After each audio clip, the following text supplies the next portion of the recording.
কে এই যে ছোট্ট মাছ, এই মাছের নাম হচ্ছে যে যে নামে চেনেন, ঠিক আছে।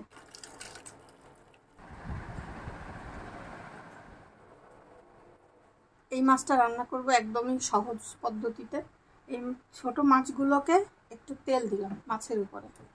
তারপরে হচ্ছে এবার আলু ছাড়াতে এই রান্না অসম্পূর্ণ, তো আলু আর কাঁচামরিচ।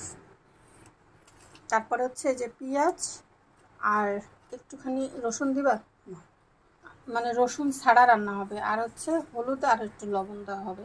তা হলুদটা দেওয়া হয়ে গেল। এবার আমরা পরিমাণ মতো লবণ দেবো, স্বাদ অনুযায়ী, টেস্ট অনুযায়ী, প্রয়োজন মতো, যাই হোক। লবণ টবণ দেওয়া শেষ। এবার আমরা দেব আস্ত কিছু জিরা।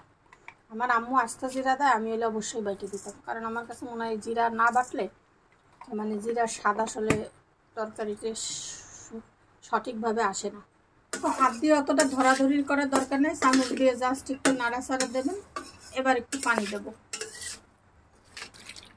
তারপরে এই যে একটু পরিমাণ মতো পানি দিয়ে দিল আমার আম্মু, কারণ হচ্ছে এই এত বেশি পানিও লাগবে না, জাস্ট একটু সিদ্ধ হইতে যে পানিটা লাগে। এত আর একটু দেবো, আলু তো কাঁচা কাঁচা থাকবে, ঝোল না থাকলে খাবো কীভাবে। আম্মু একটুখানি পানি দিয়েছে, কোনো কথা থাক হয়েছে। এবার তাও হয়েছে। এবার আমরা ঢেকে দেবো। শেষ।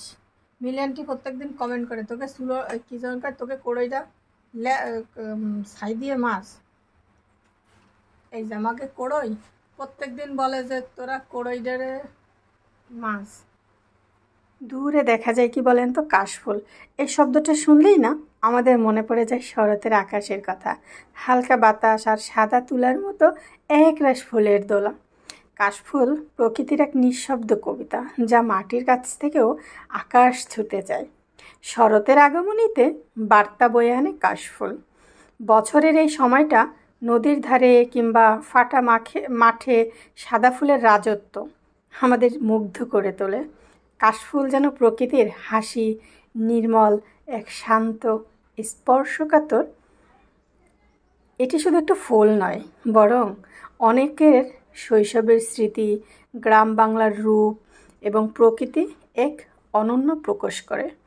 কবি ও সাহিত্যিকদের মনে কাশফুলের জায়গা করে নিয়েছিল, কখনো প্রেমের রূপকে, আবার কখনো একাকিত্বের রূপকে।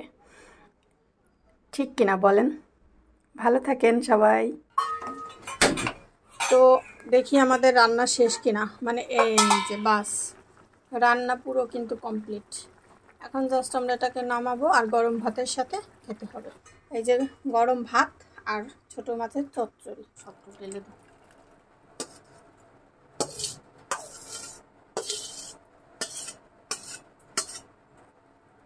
ব্যাস হয়ে গেল রান্না বান্না।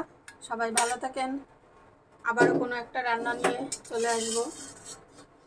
তো আজকে আমাদের রান্না করেছে ডাউল চচ্চড়ি আর এই যে ছোট মাছ চচ্চড়ি, আর আমাদের শাক এখনো চুলায় হয় নাই।